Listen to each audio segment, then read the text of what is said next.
ETF index mutual funds నేర్చుకుని stock మార్కెట్లో రాణించాలనుకుంటున్నారా? వెంటనే ఈ నెంబర్కి కాల్ చేయండి. Hello guys, welcome back to our channel. ఈరోజు మనతో ఉన్నారు స్టాక్ మార్కెట్ అనలిస్ట్ అయిన సుందరం రెడ్డి గారు. సార్తో మాట్లాడతాం. నమస్కారం సార్. నమస్తే. ప్రీవియస్గా ఇండెక్స్ ఫండ్స్ గురించి మాట్లాడుతూ అవి ఆల్ఫా జోన్లో ఉన్నప్పుడు మనం చూస్ చేసుకోవడం కరెక్ట్ అని ఒక మాట అన్నారు. అయితే ఆల్ఫా ఫండ్స్ కానీ మొమెంటమ్ ఫండ్స్ అనేవి మనం తరచుగా వింటూ ఉంటున్నాము. అసలు ఇవేంటి? అండ్ ఈ రెండు కూడా సిమిలర్ రిటర్న్సే ఇస్తున్నాయంట. సిమిలర్ రిటర్న్స్ ఇస్తున్నప్పుడు ఇంకా డిఫరెన్స్ ఏముంది ఈ రెండిట్లో? ఆల్ఫా అంటే ఎక్సెస్ రిటర్న్స్ ఇచ్చే స్టాక్స్ అండి. ఎక్సెస్ రిటర్న్స్ అంటే ఏంటి? ఖచ్చితంగా అది రెస్టారెంట్ దగ్గర ఉంటాయి, అంటే 50 వీక్స్ హై దగ్గర ఉంటాయి బేసికల్గా.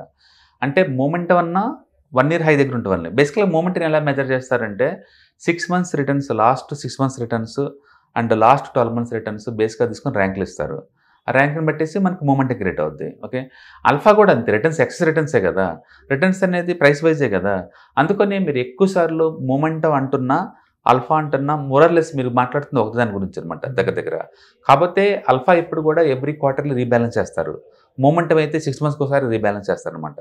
మన కనుక జాగ్రత్తగా అబ్జర్వ్ చేసాం అనుకోండి, నిఫ్టీ 200 ఆల్ఫా 30లో ఉన్న స్టాక్స్, నిఫ్టీ 200 మూమెంటంలో ఉన్న 30 స్టాక్స్ చూసుకున్నాను అనుకోండి, అండ్ అవుట్ ఆఫ్ 30లో 23 సిమిలారిటీ స్టాక్సే ఉంటాయి. అండ్ సేమ్ స్టాక్స్ ఉన్నప్పుడు రిటర్న్స్ కూడా సేమ్ వచ్చే ఛాన్స్ ఎక్కువ ఉందన్నమాట. అందుకని ఈ రెండు మోరల్లెస్ ఒకేలాగా రిటర్న్స్ వస్తాయి. అందుకని మీరు ఏది తీసుకున్నా పర్వాలేదు, వీటిలో మూమెంటం తీసుకున్నా పర్లేదు, ఆల్ఫా తీసుకున్నా పర్లేదు. ఎందుకంటే మెజారిటీ స్టాక్స్ రెండు కూడా ఒకటే థీమ్ టచ్ అవుతుంది కాబట్టి. కాకపోతే రీబ్యాలెన్సింగ్ అనేది ఆల్ఫాలో మాత్రం ఎప్పుడు నిరంతరం 3 నెలలకు ఒకసారి చేస్తూనే ఉంటారు. అండ్ మూమెంటంలో మాత్రం 6 months ఒకసారి చేస్తుంటారు. ఏదైనా సరే ఈ ప్యాసివ్ ఫండ్స్ అన్నీ కూడా ఎక్కువసార్లు 6 months ఒకసారి రీబ్యాలెన్స్ అవుతూ ఉంటాయి. స్టాక్స్ ఫ్రీక్వెన్సీగా మార్చరు కాబట్టి మనం వీటిలో ఏ థీమ్ తీసుకున్నా పర్వాలేదు, మూమెంటం ఆర్ ఆల్ఫా కూడా. అందుకని సిమిలర్ రిటర్న్స్ వస్తాయి మెజారిటీ టైం ఈ రెండు కూడా. ముఖ్యంగా 2 to 3 monthsకే ఫండ్స్ ఎప్పుడైనా సరే మనం అంటే కంపెనీస్ ఏవైతే ఉన్నాయో వాటిని రీబ్యాలెన్స్ చేస్తున్నప్పుడు దాంట్లో రిస్క్ కాస్త తగ్గుతూ ఉంటుంది అనేది ఒక పాయింట్. లేకపోతే దాని నుంచి ఇంకా ఎలాంటి బెనిఫిట్స్ ఉంటాయి? అది 6 months చేసిన దానికి 2 months చేసిన దానికి డిఫరెన్స్ ఏంటి రీబ్యాలెన్స్ అని? డెఫినెట్గా ఫ్రీక్వెన్సీగా రీబ్యాలెన్స్ చేస్తున్నారనుకోండి, ఎక్స్పెన్స్ రేషియో కొంచెం ట్రాన్సాక్షన్ ఫీజులు ఎక్కువ అవుతుంది.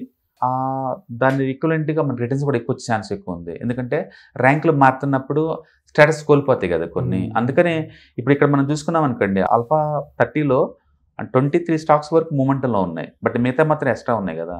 అందుకని ఆల్ఫా కొంచెం ఎక్స్ట్రా ఎక్స్పెక్ట్ చేయొచ్చు మనం, అంటే కొంచెం ఎక్కువ రిటర్న్స్ని ఎక్స్పెక్ట్ చేయొచ్చు కంపేర్ టు మూమెంటంతో కంపేర్ చేసుకుంటే. ఇండియాకి సంబంధించి మూమెంటం ఆల్ఫా మోరల్లెస్ ఒకేలాగా పనిచేస్తుంది. ఇన్ దట్ కేస్ ఆల్సో ఇంకా ఈ ఫండ్స్కి వచ్చినప్పుడు రిస్క్ అనేది అంత ఇది కాదు కాబట్టి ఆల్ఫాలో వచ్చే రిస్క్ని పెద్దగా పట్టించుకోవాల్సిన అవసరం లేదంటారా? అది చెప్పలేము, ఎందుకంటే మూమెంటం అన్న ఆల్ఫా అన్న మోరల్లెస్ ప్రైస్ మూవ్సే కాబట్టి. ప్రైస్ మూవ్ అనేది బుల్ మార్కెట్లో ఎక్కువ పాజిటివ్ బయాస్ మీద ఉంటుంది, అంటే బేర్ మార్కెట్లో నెగిటివ్ బయాస్ ఉంటుంది. కాబట్టి మార్కెట్ డౌన్ ట్రెండ్లో ఉంటే నీకు ప్రొటెక్షన్ ఏం లేదు ఇక్కడ.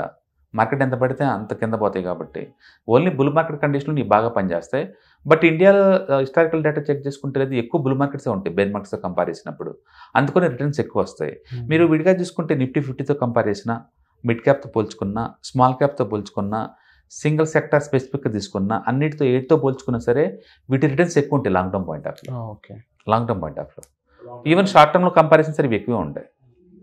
కాబట్టి మీరు మీ పోర్ట్ఫోలియోలో మీరు ఇండెక్స్ ఫండ్ తీసుకోవాలంటే మొమెంటం కానీ లేదా ఆల్ఫా కానీ లేదా రెండు కానీ తీసుకోవచ్చు. డిపెండ్స్ ఆన్ వాళ్ళ యొక్క ఇండివిజువాలిటీ బట్టి. అవును, సిమిలర్ రిటర్న్స్ ఎందుకు వస్తాయంటే రెండు కూడా ప్రైస్ సంబంధించినవి కాబట్టి, ప్రైస్ మూవ్ కాబట్టి. Thank you so much for the clarity sir.